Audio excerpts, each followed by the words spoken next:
नमस्कार दोस्तों। आज की कहानी एक भक्ति आध्यात्मिक कहानी है। भक्त पर कृपा। एक गांव में भगवान शिव का परम भक्त एक ब्राह्मण रहता था।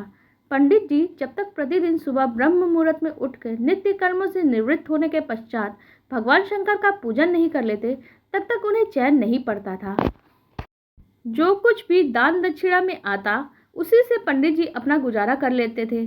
पर दयालु इतने थे कि जब भी कोई जरूरतमंद मिल जाता, अपनी क्षमता के अनुसार उसकी सेवा जरूर करते थे। इस कारण शिव के परम भक्त ब्राह्मण गरीबी का जीवन व्यतीत कर रहे थे। पंडित जी की इस दानी प्रवृत्ति से उनकी पत्नी उनसे चिढ़ती तो थी, किंतु उनकी भक्ति परायणता को देखकर उनसे अत्यधिक प्रेम भी करती थी। इसलिए वो कभी उनका अपमान नहीं करती थी।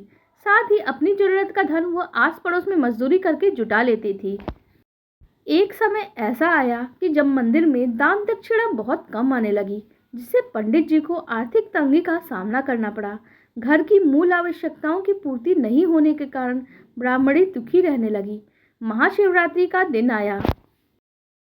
उस दिन पंडित जी हमेशा की तरह ब्रह्म मुहूर्त में उठकर नित्य कर्मों से निवृत्त होने के लिए नदी की तरफ चल दिए। संयोग से उसी समय उसी राह से पार्वती जी और शिव जी गुजर रहे थे।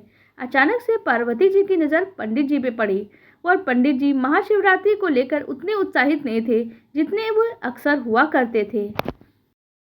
पार्वती जी को इसका कारण समझने में देर नहीं लगी, अतः उन्होंने शिव जी से कहा, भगवान, ये ब्राह्मण देवता प्रतिदिन आपकी उपासना करते हैं, फिर भी आपको इनकी चिंता नहीं है। पार्वती जी की बात सुनकर शिव जी बोले, देवी, अपने भक्तों की चिंता मैं नहीं करूँगा तो कौन करेगा। पार्वती जी बोली, तो हे देव, तो आपने अभी तक उसकी सहायता क्यों नहीं की। शिव जी, देवी, आप निश्चिंत रहिए। अब तक उसने जितने बिल्वपत्र शिव लिंग पे चढ़ाए हैं, वही बिल्वपत्र उसे आज रात्रि धनपति बना देंगे। यह बातचीत करके पार्वती जी और शिव जी तो चल दिए, किंतु संयोगवश वहाँ तो देखिए, उसी समय उसी राह से एक व्यापारी गुजर रहा था और उसने छुपकर शिव पार्वती का यह वार्तालाप सुन लिया था। व्यापारी बहुत चालाक था। उसने अपना दिमाग चलाया, अगर बिल्वपत्र से ब्राह्मण धनपति हो सकता है तो फिर मैं भी हो सकता हूँ, मैं क्यों नहीं हो सकता। यही सोच के वो ब्राह्मण के घर पहुँच गया और ब्राह्मण से बोला, पंडित जी, आपने अब तक जितने भी बिल्वपत्र शिव पूजन में चढ़ाए हैं वह सब मुझे दे दीजिए, बदले में मैं आपको 100 स्वर्ण मुद्राएं दे दूंगा। पंडित जी ने अपनी पत्नी से पूछा तो वो बोली, पुण्य का दान करना ठीक नहीं है, किंतु दे दीजिए, अभी तो हमें धन की आवश्यकता है, इसलिए दे दीजिए। पंडित जी ने सारे बिल्वपत्र के बोरे में भर लिए और सेठ जी को दे दिया।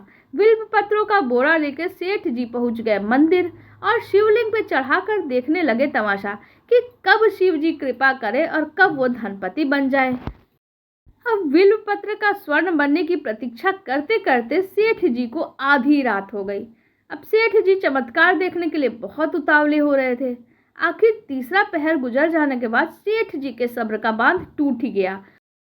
अब सेठ जी को बहुत ज़्यादा क्रोध आने लगा। तब सेठ जी इतने ज़्यादा क्रोध में आ गए कि उन्होंने शिवलिंग को ही हिलाना शुरू कर दिया, झकझोरना शुरू कर दिया।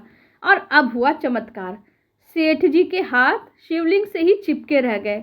उन्होंने बहुत प्रयास किया छुड़ाने का, पर हाथ तो छूट ही नहीं रहे थे। छूटना तो बहुत दूर की बात, उनके हाथ तो हिल भी नहीं पा रहे थे। थक हार कर सेठ जी शिव जी से क्षमा याचना करने लगे। इस पर शिव जी से आवाज़ आई, लोभी सेठ, जिस ब्राह्मण से तूने ये बिल्वपत्र खरीदे हैं उसे 1000 स्वर्ण मुद्राएं दे दे, तब जाके तुम्हारे हाथ में छोड़ दूंगा। प्रातःकाल जब पंडित जी पूजन के लिए आए तब देखा, अरे सेठ जी का हाथ तो शिवलिंग से ही चिपका हुआ है। तब उन्होंने सेठ जी से पूछा कि क्या हुआ। सेठ जी ने सारा कथाक्रम सुनाया और कहा, पंडित जी शीघ्रता से मेरे बेटे को 1000 स्वर्ण मुद्राएं लेकर मंदिर आने के लिए कहिए। पंडित जी ने सेठ के बेटे को बुलाया। सेठ ने 1000 स्वर्ण मुद्राएं ब्राह्मण को दिलवाई तो और सेठ मुक्त हो गया।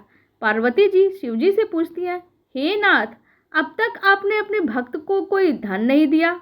शिवजी बोले, देवी, ब्राह्मण को बिल्वपत्रों के बदले धन प्राप्त हो गया है।